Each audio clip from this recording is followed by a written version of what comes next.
Now, in the last verse of Y chapter nuestro 12, tema es certezas milagrosas.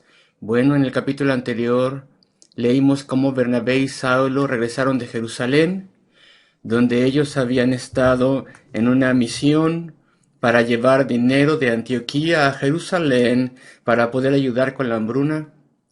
Y cuando habían cumplido su ministerio, su servicio a la iglesia de Jerusalén, y llevaron con ellos a Antioquía a Juan, cuyo sobrenombre o cuyo que tenía por sobrenombre Marcos. Y hay que tener esto en cuenta a medida que procedemos al capítulo 13, este capítulo de certezas milagrosas.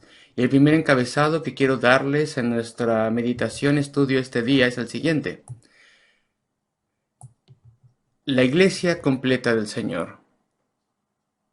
Había una iglesia completa en Antioquía, no que fuera una filial de una iglesia, no que fuera una iglesia dentro de una iglesia nacional, o incluso una iglesia internacional, sino una iglesia en sí misma, completa, autónoma e independiente, ahí en Antioquía. Así es como era desde el principio. Y bueno, es cierto que leímos en el capítulo anterior que cuando había predicación en Antioquía y las personas eran convertidas y había muchos judíos en Antioquía, pero era una ciudad gentil y muchas personas fueron convertidas allí y la mayoría de ellos, sin lugar a dudas, eran gentiles y también había judíos entre ellos. Y bueno, leímos en el capítulo anterior, como estaba diciendo, que en aquel entonces Bernabé había sido enviado por los apóstoles desde Jerusalén para ayudar. Pero Jerusalén no estaba a cargo aquí, como vemos aquí en este capítulo 13. Antioquía fue usada por Dios para poder enviar misioneros, de hecho, para poder comenzar la gran misión a los gentiles. Esto fue por guía divina, sin tener que hacer referencia a ninguna Jerusalén. Entonces el lenguaje es muy cuidadoso. Había entonces en la iglesia que estaba en Antioquía una iglesia completa, una iglesia en todo derecho que estaba allí en Antioquía. No es la iglesia de Siria, a pesar de que esto es Antioquía de Siria. A pesar de esto es la iglesia en Antioquía, que estaba en Antioquía, y me enfoco en esto a medida que comienzo. Aquí tenemos una fotografía de la iglesia. Y la primera iglesia donde las personas son llamadas cristianos es esta iglesia de Antioquía. Lo leímos esto en el capítulo anterior. Esta es una iglesia independiente, aparentemente autónoma, a quien Dios proveía con todas las necesidades que hicieran falta, donde había profetas y maestros. Había 5 personas que se nombran. Bueno, asumimos que eran los únicos maestros y profetas en Antioquía. Esto parece que es bastante probable. Entonces se mencionan 5 personas en el versículo 1 del capítulo 13. Es una iglesia completa. Hay profetas y maestros. No estamos completamente seguros qué significa esto, cómo interpretarlo. Puede ser que todos eran profetas y maestros. Se nombran 5 personas que eran maestros y profetas. Y es más probable, si vemos cómo está formado el griego, es más probable, aunque no tenemos certeza, es más probable que algunos eran maestros y otros profetas. Tal vez 3 profetas y 2 maestros sin inspiración divina. O tal vez 2 profetas y 3 maestros sin inspiración divina, no lo sabemos. Una mezcla de de estos dos oficios. Pero bueno, había profetas en aquel entonces. Todavía había apóstoles también en aquel entonces. Y leímos en la carta de Pablo a los Efesios que los apóstoles y los profetas eran parte del fundamento de la iglesia, la etapa fundamental de la iglesia. Y la razón es obvia, porque la escritura, que es la autoridad final para todo lo que sabemos de Dios, es todo de nosotros, la escritura todavía no estaba completa. Todavía tenía que ser completada la escritura y entonces había gente inspirada por Dios en las iglesias, personas que lideraban la iglesia, que eran inspirados con verdad. Había algunos profetas, y bueno, leímos al respecto de uno en el capítulo anterior, que de hecho predijo cosas que sucederían, y había otros que bajo inspiración decían enseñanzas, daban doctrinas que todavía no estaban disponibles en la escritura que tenían entonces. Entonces había profetas, pero no muchos. Muchas personas que quisieran tener profetas de vuelta hoy en día piensan que había muchos profetas. Sin embargo, en esta fotografía de la iglesia de Antioquía, la cual era una iglesia bastante grande, solamente vemos aquí 5 en el liderazgo, en el grupo de liderazgo. Algunos de ellos eran profetas, algunos de ellos eran maestros constantes sin inspiración divina. Y este fue el arreglo permanente cuando había profetas y hasta que murieron. Pero se dan aquí los nombres. Y tenemos aquí un elemento de lo milagroso incluso en este primer versículo.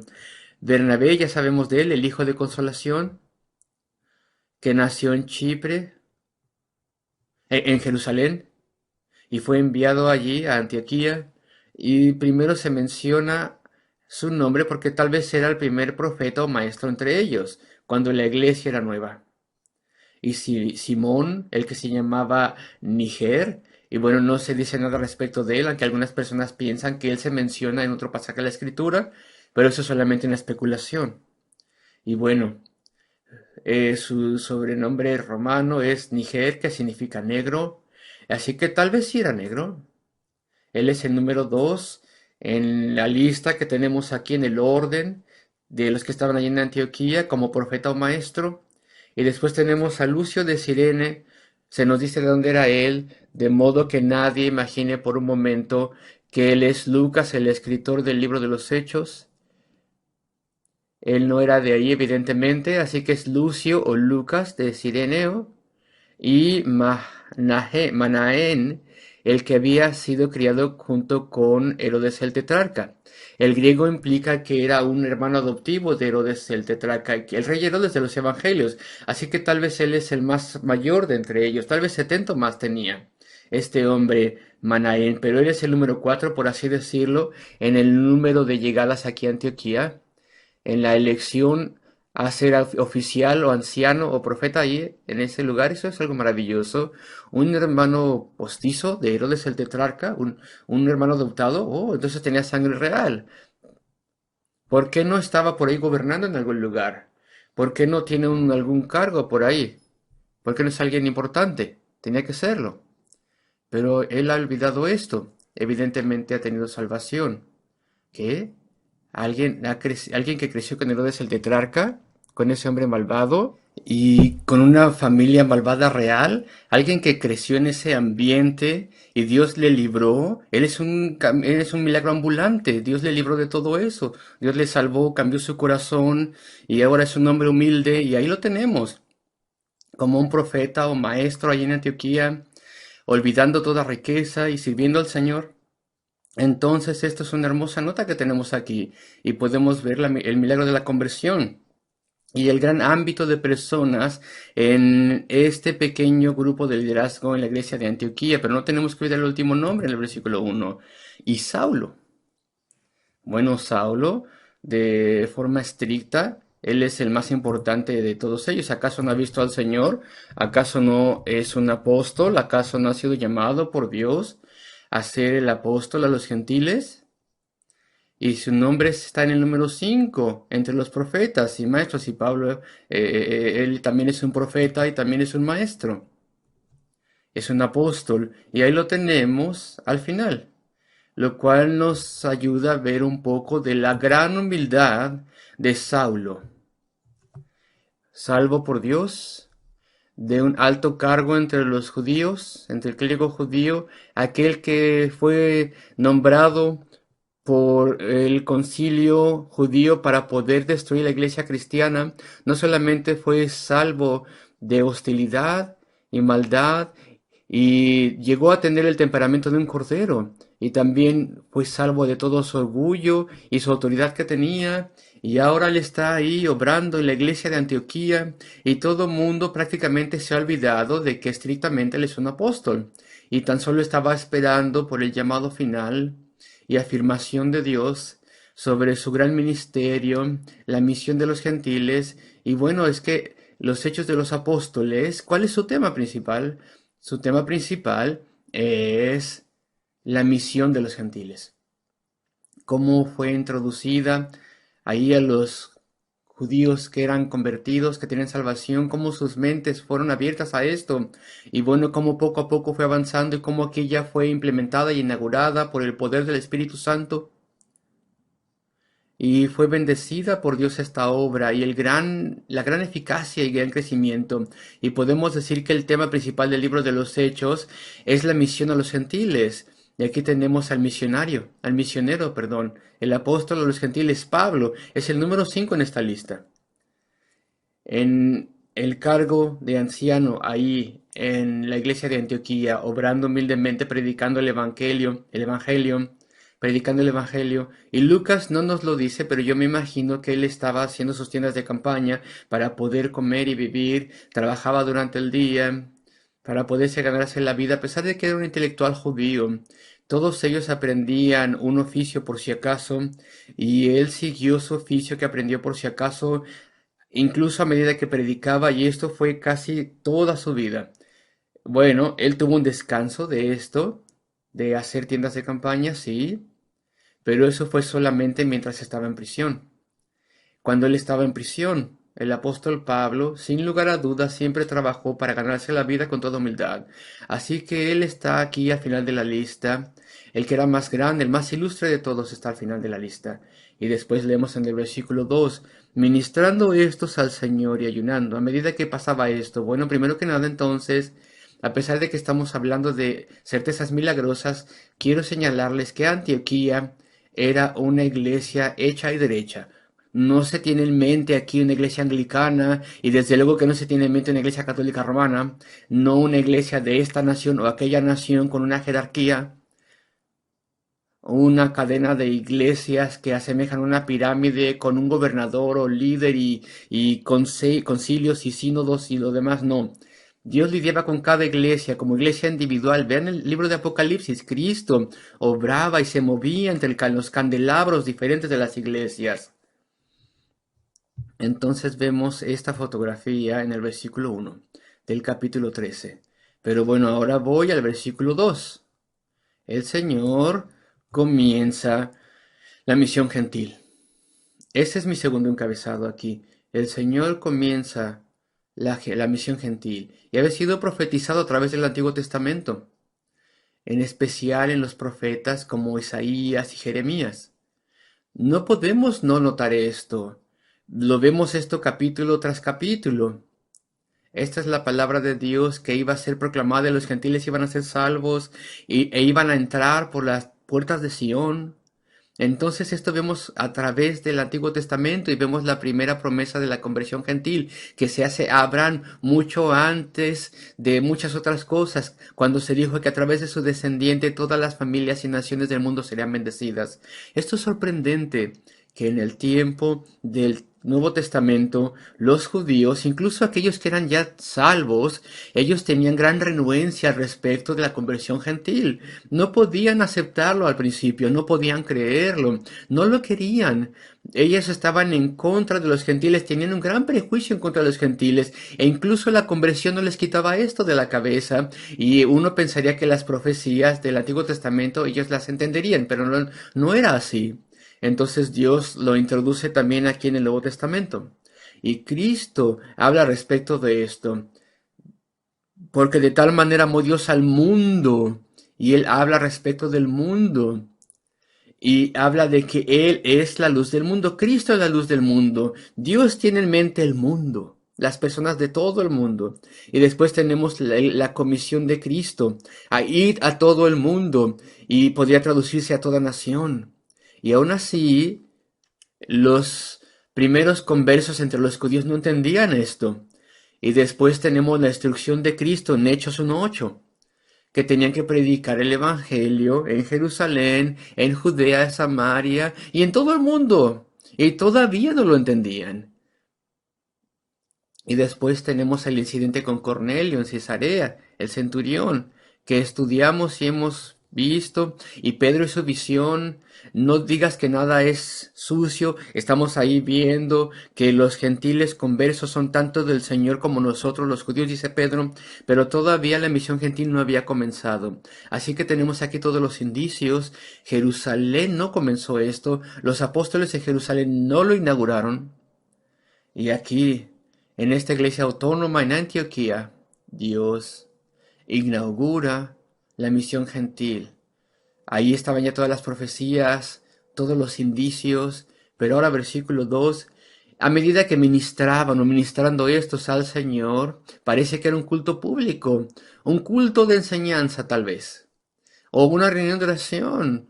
Parece ser que fue una ocasión pública cuando los profetas y los maestros presentes y una gran cantidad de personas, a medida que ministraban estos al Señor y ayunando. ¿Por qué están ayunando? Están ayunando cuando están en una oración ferviente por algo. Tal vez ellos tenían ya cierto entendimiento de esto. El versículo 2 parece sugerir esto, porque el Espíritu Santo dice, y voy a regresar a esto un poco más adelante, a apartarme a Bernabé y a Saulo para la obra a la que los he llamado. La forma en que se expresa esto sugiere que las personas en Antioquía ya sabían algo al respecto de esto. Ya había como una expectativa. Saulo había sido llamado por Dios para evangelizar a las personas como nosotros, gentiles, y Bernabé también junto con él. Este es su llamado de Dios. Tal vez eso es el tema por lo cual estaban orando y ayunando, que Dios apresurase el día en que se abriera la oportunidad y la misión gentil per se comenzase. Parece que todo eso está aquí, pero digo, bueno, parece que todo eso está implícito aquí en el versículo 2. Ministrando estos al Señor y ayunando, dijo el Espíritu Santo. No dice cómo, no nos explica cómo se comunicó a través de alguno de los profetas, me imagino yo. Por lo menos esto fue así, pero uno de aquellos profetas inspirados y dotados que se mencionan aquí en la lista de los 5 en el versículo 1, sus mensajes siempre eran auténticos y siempre llegaban a suceder, pero podemos pensar, de modo que las personas les escuchasen con gran respeto y maravillándose de ellos. El Espíritu Santo dijo, apartadme, dadme, separadme, apartadme a Bernabé y a Saulo. Vean el orden de los nombres, por favor. Bernabé es considerado el nombre mayor. Saulo todavía es Saulo de Tarso. Ellos saben, ellos piensan es un apóstol, pero fue el último que llegó aquí entre los ancianos de la iglesia y él vino bajo la guía de Bernabé. Sabemos, hemos escuchado que fue Bernabé el que le introdujo a la iglesia de Jerusalén. Y le dijo a los ancianos allí y a los apóstoles al respecto de Saulo. Y les presentó ahí a Saulo la membresía de la iglesia. Así que Bernabé ante ellos es el nombre mayor. Y Saulo, debido a su gran humildad ahora, todavía no se dan cuenta respecto de él, que verdaderamente él es el hombre mayor, que es el apóstol especial, quien Dios usaría poderosamente. Sin embargo, Dios mostraría eso, no Saulo. Él no piensa que es su deber reclamar alguna posición o establecerse el mismo. Él se sorprende de que es salvo después de haber perseguido a la iglesia. Entonces tenemos aquí a Bernabé y a Saulo. Sabemos aquí, más bien, perdón, notamos el orden de Lucas. Entonces dice aquí, apartádmelos para la obra a lo que los he llamado. Esto es un milagro, Dios interviene. Y la iglesia de Antioquía no empezó la misión gentil, sino fue una intervención del Espíritu Santo, fue una instrucción de Dios, Dios lo hizo. Si alguien hubiera pensado, esta misión gentil, tal vez nunca lo hubiéramos tenido que empezar, tal vez no fue lo correcto de hacer, y cuando la misión gentil encontró persecución y dificultades y problemas, las personas tal vez hubieran perdido la esperanza y hubieran dicho no hubiéramos tenido que hacer hecho. Pero eso no era posible porque Dios lo comenzó. No fue Bernabé que le dijo a la iglesia, miren, no piensan que ya es tiempo en el que consideremos aquellas almas perdidas gentiles y yo y Saulo partamos. No fue Saulo quien les recordó que él era llamado por Dios para predicar y sufrir. Fue Dios quien lo comenzó. Y cuando Pablo estaba en problemas y en prisión, y cuando estaba muriendo de hambre y estaba abrazado y sobrecogido de tribulaciones, Satanás no podría susurrarle, tú nunca tendrías que haber hecho esto en primer lugar, porque fue Dios el que lo comenzó, el que comenzó la misión gentil. Y entonces esto está sin lugar a dudas. Esa era la época de los apóstoles y profetas. Este era un precedente que nosotros debemos seguir. Ahora la iglesia, a través de la oración, envía misioneros, señala predicadores, pero el primero en salir de una iglesia y el primero en que fue asignado a la misión gentil fue enviado por Dios para establecer el precedente, el deber.